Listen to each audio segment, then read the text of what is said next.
Okay, so I think that this game is quite instructive. I played it earlier today. Not going to have much of an introduction. This is going to be, a lot of analysis and in-depth review. And, yeah, I feel like this game is just really instructive to see how, like, a high-elo player thinks as liberal or whatever. And I want to go over it. So, without further ado, let's go. So just briefly, I'm just going to give you a rundown of how the game went and put it down in my notes. 1-5's RRB, I already wrote it down. 2-6 is red, and he dropped. 5-1 is RBB, RR conf, and I invest 6 fascist. And these votes don't really matter that much. So 1 overclaims here, which is smart. The reason why it's smart is because when you're in RBB comp with someone, you really want to get the deck to have as many blues in it as possible. And unfortunately for 1 here, he got RRR, but fortunately later, Libs might have thrown a little bit, so for him anyways, not for me. But yeah, so 1 overclaims here, as you should. And yeah. It's a conf, so 1-6 is a conflict now because he had RRR and he overclaims to RRB. Which is pretty easy to predict from a liberal and seat fire's perspective that he got RRR and overclaimed because there's really no reason to keep the deck low. So, and Tiago, or Near1337, he ends the deck out by claiming RRB, which is blue. And that makes the deck 5B if 5 is honest. And if 1 is liberal, since 1 is claiming to receive RR, that means that me getting RBB on 5-1 is impossible, since, if you get RBB, you have to pass at least 1 blue. That means that for 1 to be liberal, it has to be 4B, with me overclaiming a blue on 5-1, since I can't have, it's not possible for me to get RBB and for 1 to get RR without, me overclaiming, and that's what 1 is claiming that happened, that I overclaimed when he claims RR. So this makes the deck 5B if I'm liberal, and either 4B if me overclaiming 1 blue on RB if I'm fascist, or 3B if me getting RR and reclaiming 2 blues. So for 1 to be liberal, the deck is 4B or 3B. And anyways, the game continues. 3-2 plays in Hitler's zone. 3-7 was in H3 first, technically, so 7 was C and H. I did forget to mention that. So 2 and 7 are now C and H's, and it's blue. And then unfortunately here, it's top deck red, and it's 7-3 BBB, which means that RR is like either certainly next or almost certainly next. So I'll even show the deck. Yep, it's certainly next. So RR happens, and I get shot. But I want to explain to you why that's wrong and what could have been done differently here. So let's start with why 3 shot me, because we want to see why 3 went wrong, where 3 went wrong. The reason why 3 shot me is simple. 3 thought that, so 7-3 played in HZ, so 3 called 7 liberal, and he was liberal. And 7 said 1 sounds bad, but 3 misread it and said 1 sounds good. And now the misreading isn't actually what threw the game here. It's trying to make it's trying to solve this game off vibes instead of off statistics.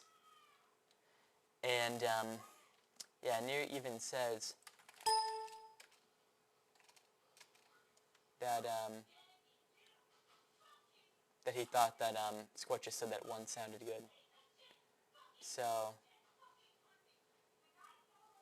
yeah, right? So Near says here, I thought you said 1 sounded good. So Near misread what 7 said, but that's not what threw the game. Okay, so Near misreading Squatch saying that 1 sounds good when Squatch really said that 1 sounds bad isn't what lost the game, although it is a big mistake. It's the fact that Near was trying to play off vibes and reads in a game where you have a 4B or 5B deck, depending on what 5 claimed, an RBB comp, like, right? and 2 double comps. 5-1 and 5-6 are comps, 1-5 and 1-6 are comps, and 6-5, 6-1 are also comps. You know what I mean? So it's like, there's like 2 double comps pretty much. You don't have to, you have so much concrete information here, you really shouldn't be using vibes to solve. And the reason why I want to go over this game is because I think there's actually a lot of instructive value at this point in the game when Near is deciding who to shoot on his RRR. So let's rewind for a bit. You're Near 1337. You have a gun. 1337 does mean epic, by the way. I do think he's an epic player. But anyways, let's rewind. You're Near 1337. You have a gun. And let's look at the first deck. So, in order for 1 to be liberal, 5 needs to be fascist. So let's start there. Let's just write this all down. In order for 1 to be liberal, 5 needs to be fascist. If 5 is fascist, that means that 5-1 is not RBB. It has to be RRB or RRR. So deck is 4B maximum.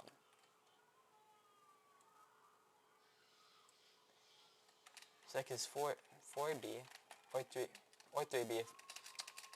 It's probably 4B, so let's just write 4B. If 5, if 1 is liberal. So we have it established that in order for 1 to be liberal, 5 needs to be fascist. And since 1-5 is a conf. We know this. And if 5 is fascist, that means that I didn't get RBB on 5-1. It means I got RRB or something lower. So that makes the deck 4B. Since 1 is claiming that I passed him 2 reds, and I'm claiming that I passed him a red and a blue, and that I got RBB in choice, you know, if I really got RBB, it would be impossible for me to pass him 2 reds, right? Because you can only discard 1 card. So, we know that deck is 4B if 1 is liberal.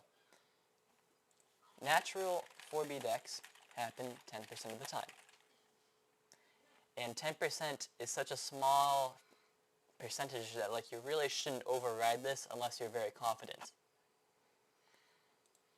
So, already off the bat, 1 is 10% liberal unless someone else underclaimed, which is possible. It's always possible that someone else, well, let me re-say this. There's a, for 1 to be liberal, there's a 90% chance that somebody in the deck dropped.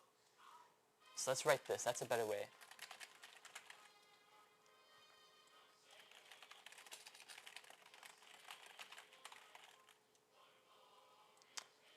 Sorry if you can hear the TV in the background. But, so for 1 to be liberal, there's a 90% chance someone dropped. Let's look at who the touchers are in the deck. So 1, 2. So 1 and 2 both touched. 1 could drop RBB on 1-5, and 2 could drop RRB on 2-6, which is what happened. And 5 can't drop. Why? Because 5-1 was a red gov, and I'm claiming RBB, which is the max amount of blues you can claim on a red gov. So 5 is confirmed not a dropper. 6 didn't really touch the deck.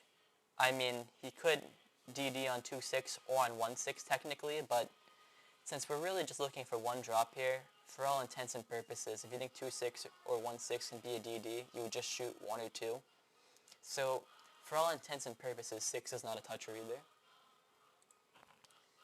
And next, 4 and 7, 4 didn't play in the first deck at all, so he can't drop.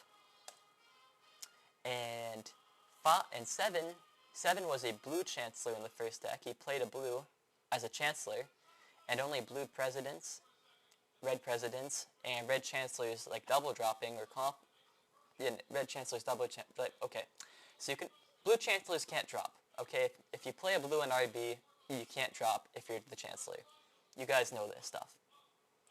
So 4, 5, 6, 7 are all confirmed not droppers, because 4 and 7 didn't really touch. 7 only touched to play a blue as the Chancellor, so he can't drop. 5 claimed RBB on a red gov, which is the max amount of blues, and 6 was only in gov as a Chancellor with 1 and 2, so he's not really a dropper, and if he is, you'd rather shoot one of these guys anyways. So, and let's also look at who's shooting here. 3 is shooting someone. So since 3 knows he's liberal, he can't drop either. So as you can see here, the only people who can drop to 3's point of view are 1 and 2. So that means that for 1 to be liberal, there's a 90% chance someone dropped. Only people who can drop, though, are 1 and 2. So, and also, right, 1 is in conf with 5 on 5-1. 1-5 is a conf. Let me go back. And 1 is also in conf with 6 on 1-6, because he had to overclaim RRR to make me not look super liberal for getting RBB in a low B deck, which is a topic for another time. 1-6 is a conf. It doesn't really matter why that's the case, but 1-6 is a conf, and that's what matters, not why he confed it. And now if we look here, to Near1337's point of view, 1-2 is a conflict. Either for 1 to be liberal, 2 had to drop 1 or 2 blues on 2-6, either by DDing with 6 or by just dropping 1 blue. But 90% of the time, right, since it's a 4B deck, if 1 is liberal as established, since again, although the deck count might say 5B officially, 1 is claiming that I made a blue up. So that means the deck needs to be 4B for 1 to be liberal. And as we said earlier, there's a 90% chance someone dropped in a 4B deck, and the only people who can drop are 1 and 2. So 1-2 is a conf 90% of the time. So 1 can only be liberal in the line 2, 5, 6 with 2 dropping. That's his only lib line, unless it's natural 4B, which you really don't want to call unless you're certain on someone. And 1 did not do much for lib outing in this game, I'll say that much. Pretty much everyone had him as either standing bad or neutral on him. So 1-5 is a conf, 1-6 is a conf, 1-2 is a conf 90% of the time. So 2-5-6 with 2 dropping, that's 1's only lib line. And this is also, as a little tangent, this is why the meta is good. Like, people always say, why is 1-5-2-6 meta good? And then the generic stereotype answer is, well, no, not stereotype, I don't know. The generic answer is that you limit touchers. Why is limiting touchers good? Because it often narrows down the amount of droppers and creates, sort of like conflicts between 2 players, which can make the game really easy to solve. So in any case, 2-5-6 with 2 dropping is 2's only line. Of course, though, you have to do a lot of reasoning and logic to get to this point, and 3 kind of shot. He didn't take the full timer, I'll say that. It might have been like 2 minutes, might have been 1:30, but he didn't spend all 3 minutes, I'll say that much. Which is kind of a real shame, and the problem with what 3 did here is he tried to use 7's read on 1, which was actually him misreading 7's read. But even if 7 did say 1 sounds good, it's still wrong to be shooting off vibes here when you have someone that only has 1 liberal line. And also, 2 did drop in this game, but normally when 1-2-6, when 1-2-5-6 have 3 fascist, you don't want to drop. You want to spam blues and then drop in the next deck. That's kind of the sort of meta way to play these lines where 1-2-5-6 has 3 fascist. So if 2 is like a 1900 player, then shooting anyone besides 1 would be unthinkable. Because sure, Hitler can always drop, but 3-2 played, so we know that 2 CNH. And also in 2 CNH, he does gain a degree of lib equity, which again makes one look even more fascist, since one needs to be fascist and a dropper in order for himself to be lib. And not only that, he needs the line to be 256 exactly, which is just, I mean, this just isn't how 256 plays. It's just not. Like, what 256 game starts with 2 being reg and dropping on 2-6, only for 5 to RBB conf 5-1 and Im6 liberal. It's just so weird for it to be 256 in this game. Like, is it technically possible? Maybe. But there's so many other lines. And it would have to be, because 2 is reg, it would have to be 2 being a green misplaying, and 5-6 would also have to be fascist. You know what I mean? Like, sometimes Hitler could drop in 256 lines, sure, but since 3-2, you know 2 CNH though, so you know he's regular lib. Like, the main point here, right, is that if you play off concrete knowledge and statistics instead of off of vibes, you will win more often. Playing off vibes can be good in, like, say, an 0-3 game state where 3 reds are played and 0 blues have been played. That's where Near1337 really shines. But in this kind of game where you have a liberal, a CNH, an RVB conf, and 2 double confs, you have so much concrete knowledge. You should never be shooting without taking the full timer, else you're 100% sure. And you should never be shooting off of vibes either by you or by another player. And so Near after the game said, if I read Seven's chat correctly, we would have won. That's not the point. It's not about whether or not one sounds good. It's about you shouldn't be using social reads in this spot at all. This is not the time for social reads. This is, you have someone who is like in the range of like 85 to 95% like fascist just on statistics alone in seat 1 with only one liberal line that makes not much sense, though maybe technically possible. It's just kind of absurd to not shoot 1 here. But some people say it's a social deduction game. We play off reads, not off of, certainty. But there's a lot of statistics involved in high elo Secret Hitler, and the best players use a mix of reads and the deck, and kind of like game narrative stuff, like ruling out lines like 2-5-6 with 2 dropping for just not really making that much sense. I mean, 2 is green, so he could always be doing something kind of crazy because he's still learning the game, but like, there are more likely lines.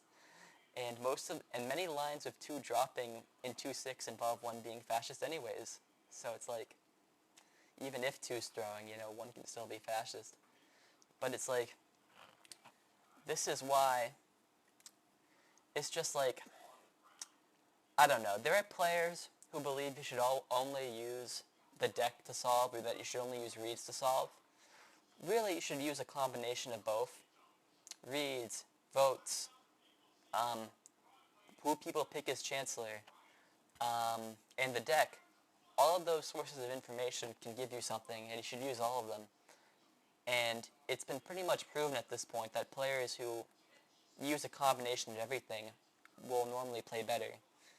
Unfortunately, like Near1337, he wanted to solve this game with social reads, but that just wasn't, it's just not the time, right? Like, if you just look at this. It's also worth mentioning that Near probably didn't even think about this. Like, that in order for 1 to be liberal, the deck would have to be 4B. He probably didn't even get this far. He might have had me fascist in some kind of vibe and just, like, maybe just didn't start to think or stop to think about it or something, but like, I don't know, I get a lot of flack for taking notes. People saying stuff like, oh, Gio, why can't you just remember the govs? Is it really that hard to remember what governments played? But I mean, like, think about the amount of work we had to get to this position where we figure out that 1-2 is a conflict from 3's point of view. We have to first remember that in order for 1 to be liberal, and 1 is just one player out of 7 you have to worry about, that 5 needs to be fascist, and that if 5's fascist, that means that the deck is actually 4B and not 5B, which is what you had memorized. And that unlocks a lot of things here. And I was saying this in game, but I died shortly before I could really get to the part about, 2 being CNH and all that, but I was able to get to this point that it is a 4B deck if 1's liberal, and that 1-2 is a conf. But I don't even know if you read that, but in any case though, it's like, here's the reason why taking notes is good, is because I don't have to constantly, like, recall what governments played earlier, what the deck count is to one person's point of view versus another one. It's all here. And I can be reading the chat and talking to people. And it's hard to remember what Gubs played, remember the blue counts, remember, and it's hard to do that stuff while also talking with someone and reading people's chat and also thinking about 7 different people's roles or 6 different people's roles at once. It's hard to do all of that in 3 minutes. So I actually think that if Near was taking notes, he might have been able to say, hey, 1 and 2 are the only possible droppers here, since only me and them had the ability to drop. So, in any case though, I think this is just kind of, it's a textbook example, I think. Well, it's an example of why using social reads can really lead you down the wrong path when you have, like, concrete, deck or, like, logical, knowledge to go off of. But the main reason I wanted to share this is not to, drag on Near. I like Near. He's one of the best players on the site. But it's more so to just kind of give an example of how high elo liberals think at a high level.